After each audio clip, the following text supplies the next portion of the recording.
आता दिवाळीच्या फराळाची तयारी मी सुरू केलेली आहे. आधी गेले 2 वर्ष आम्ही दिवाळी साजरी केलीच नव्हती. कारण आजारपणं चालू होती, घरात काही अडचणी होत्या. त्यामुळे दिवाळी साजरी करण्याचा उत्साह कोणाकडे नव्हता.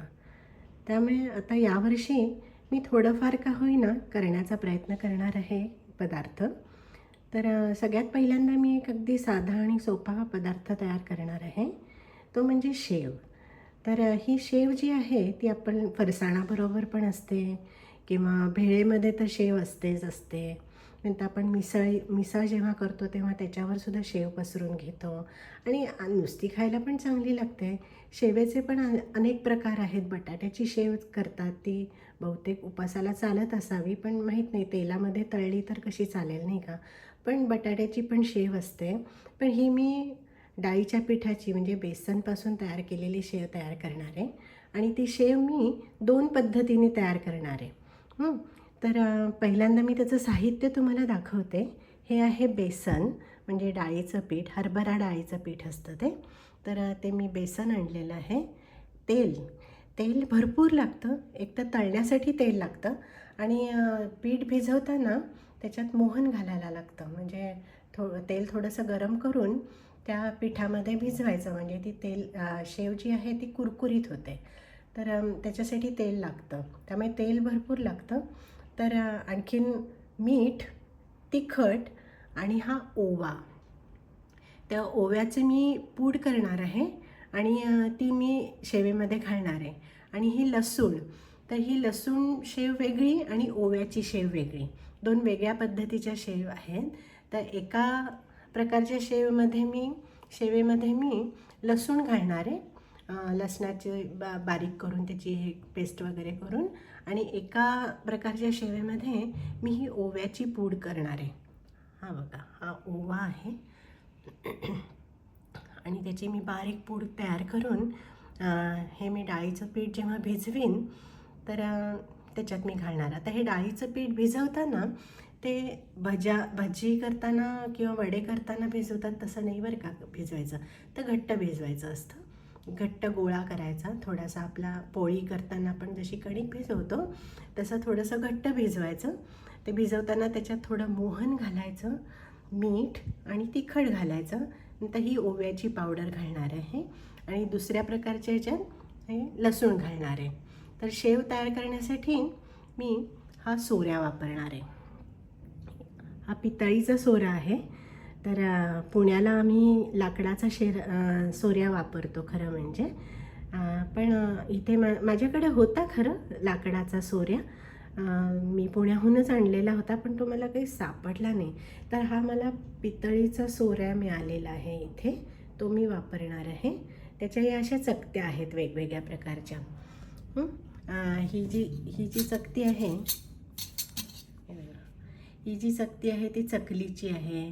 नंतर ही जाड शेव, बारीक शेव किंवा पापड्या करायच्या असतील तर त्याच्यासाठी ही आहे. तर असे वेगवेगळ्या चकत्या लावून या सोऱ्यामध्ये त्या लावायच्या. आणि हा सोऱ्या असा आहे, हे असा. तर याच्यामध्ये पिठाचा गोळा घालायचा, खाली चकती असते, नंतर हे असं त्याच्यावर बसवायचं आणि मग हा सोऱ्या असा गोल फिरवायचा आणि ती शेव तयार करायची आणि ती तळायची. कुरकुरीत तळायला पाहिजे मात्र. शेव अशी चेंबट झालेली किंवा अशी चिवट झालेली चांगली नाही लागत, कुरकुरीत व्हायला पाहिजे. तर त्याच्यासाठी चांगले गरम तेल करून त्याच्यानंतरच त्याच्यामध्ये तळायची. तर अशा पद्धतीने ही शेवेची तयारी मी केलेली आहे. आता मी करणार आहे शेव. मी आता लसणीची अशी पेस्ट तयार करून घेतली आहे, अगदी बारीक मऊ अशी. आणि हा ओव्याची पूड केलेली आहे.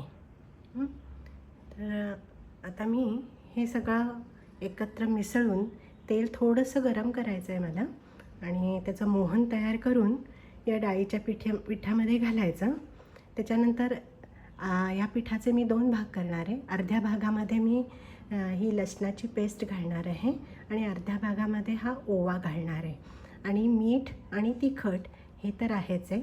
आणि त्याचा असा मऊसर गोळा तयार करायचा आपण चकल्या करताना करतो भाजणीचा, तसा एक गोळा तयार करायचा आणि नंतर तो या सोऱ्यामध्ये घालायचा आणि सोऱ्यामध्ये त्याच्या खाली ही बारीक शेवेची जी सगळ्यात पहिली जी चकती दिसते आहे ना, ती मी या सोऱ्याच्या तळाला ठेवणार आहे आणि त्याच्यानंतर त्याच्यामध्ये ते भिजवलेल्या डाळीच्या पिठाचा गोळा त्याच्यामध्ये घालायचा आणि हा जो सोऱ्याचा वरचा दांडा आहे तो असा गोल गोल फिरवून त्याची शेव तयार करायची.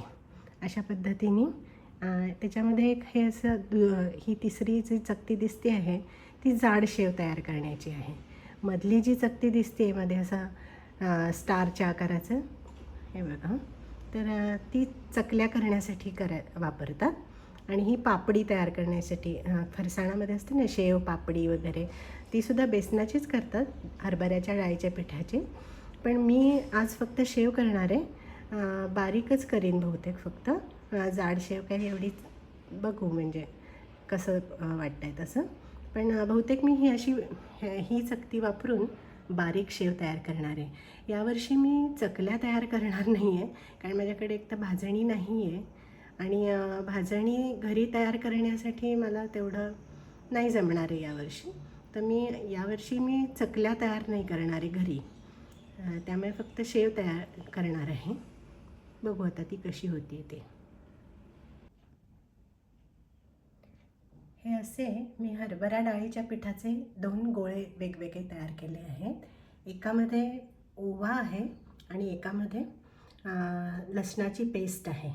तर दोन्हीचे रंग वेगवेगळे दिसत आहेत, कारण एकामध्ये मी थोडीशी हळद घातली भिजवताना आणि एकामध्ये हळद नाही आहे. तर त्याच्यामध्ये मी मोहन पण घातलं. मोहन म्हणजे तेल किंचितसं तापवायचं आणि आपण जेव्हा ते पीठ भिजवत असतो तेव्हा जे तेल वापरतो ते हे गरम केलेलं तेल घालायचं, त्याच्यामुळे ती शेव अशी कुरकुरीत होते. तर आता ही मी तळणार आहे. या सोऱ्यामध्ये त्याचा गोळा घालायचा आणि ही चकती त्याच्या खाली घालून ते तळायचं. तर ते करताना काय करायचं, ते सेपरेट वेगळ्या ताटलीत वगैरे ती शेव न पाडता कढईमध्ये तेल गरम केलेलं असताना त्या गरम तेलामध्येच ती सोऱ्याने ती शेव अशी गोल गोल घालायची आणि ती तळून झाल्यानंतर थोडीशी गार झाल्यानंतर त्याच्यानंतर मग हाताने थोडीशी चिरडून आपल्याला पाहिजे तेवढी लहान आकार करून घ्यायचा. अशा पद्धतीने ही शेव तयार होणार आहे.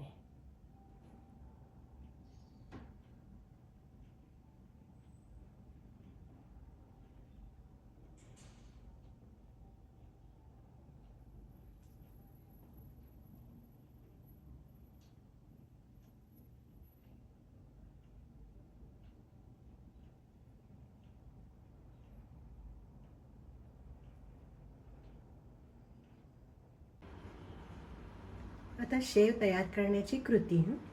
तर एका मोठ्या कढईमध्ये मी असं भरपूर तेल घेतलं आहे बघा, कारण ते तळण्यासाठी आपल्याला खूप तेल लागतं.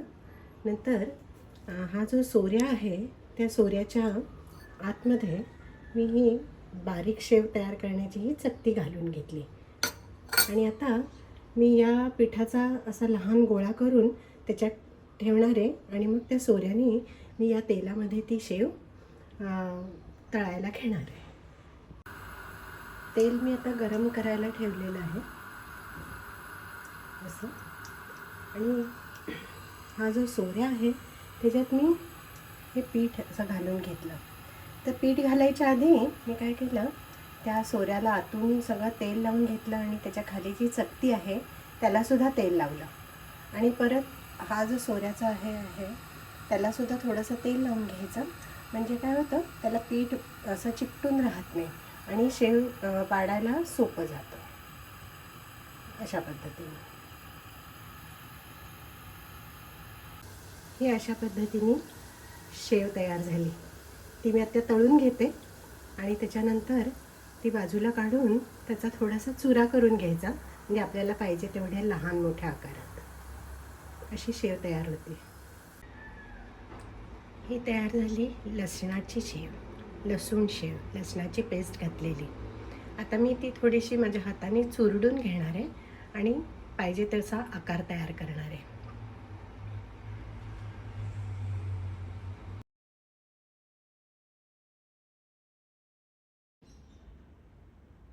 अशी ही स्वादिष्ट, कुरकुरीत आणि चमचमीत अशी शेव तयार आहे.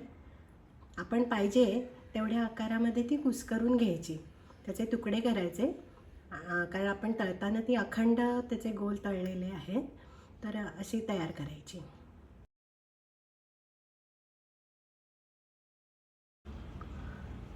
आणि सोऱ्याला चिकटून जे थोडंसं पीठ राहिलं होतं त्याचे मी असे गोल वडे तळून घेतले.